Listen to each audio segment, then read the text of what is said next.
Honest,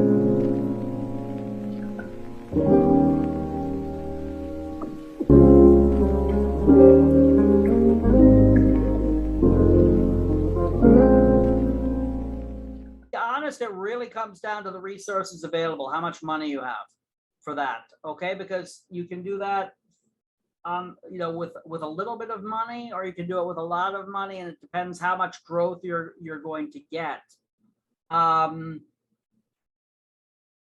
Let's take a step backwards and think, how do people buy this stuff today?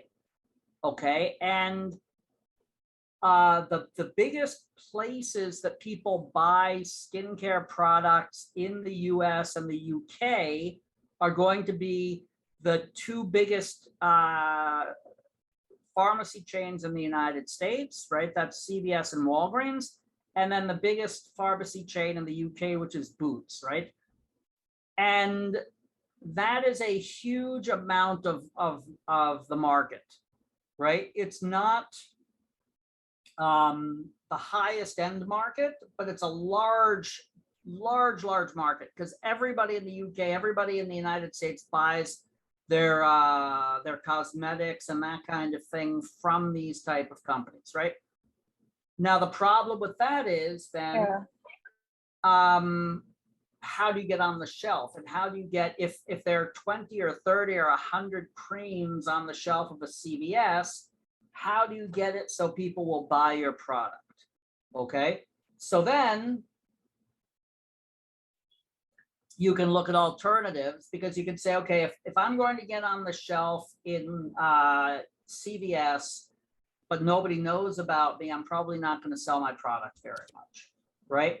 So then the question is, well, maybe if I went to smaller, more boutique type of places, right? Places that focus on alternative cosmetics, places that focus on imported cosmetics, places that focus on Indian type products, right?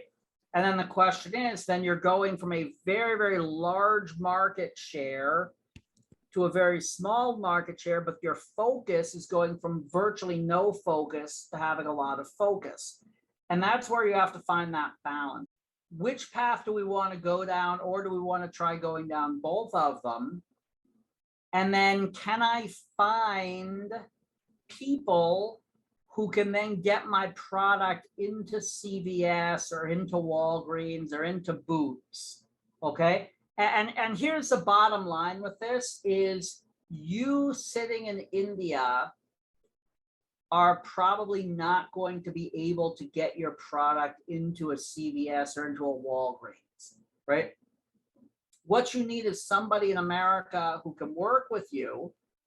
And there are people who focus on selling skincare products to CVS, skincare products to Walgreens, etc. And likewise, there are people who do that in the UK into Boots. And there are people who do that in Europe into the big pharmacy companies. Now, here's so let me talk for a second about how you find those people. If you were to go into LinkedIn and you were to search for people who are involved with, say, skincare or moisturizers and Walgreens or CVS, you'll find dozens, maybe 100 people in the product management departments of CVS and Walgreens who are in the skincare business in those companies. Now, what you want to do is try and find people who interact with them who aren't in Walgreens, or people who used to be in Walgreens or CVS. Now they work for a small business in the cosmetic business, because those are probably distributors who sell to CVS and Walgreens. Okay, do you see what I mean?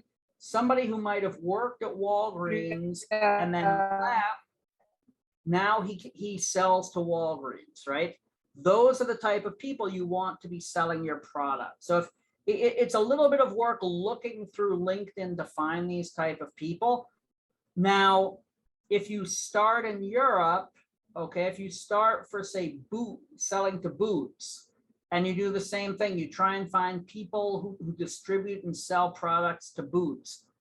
Or in Germany, again, 80% of the pharmacies in Germany belong to one of two companies, right? So finding people who sell to those two companies and who sell moisturizers or skin creams or those type of brands, this could be a way in. If you get in maybe in Germany or France first, that might help you then get into the United States. Now, let's say you say, okay, I'm going to put 80% of my strategy on trying to get into Walgreens and CVS in the United States, because if you could get in, that could be a huge amount of money for you.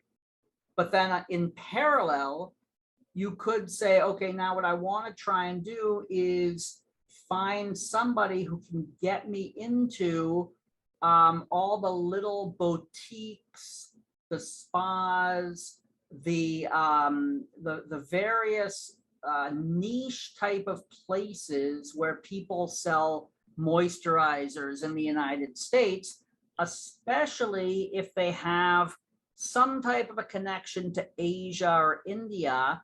That might be an easy way to get to people who might be looking for an alternative type of skincare product and have an affinity for India. Okay. And I would, if you have enough resources, I would try and do those two things in parallel.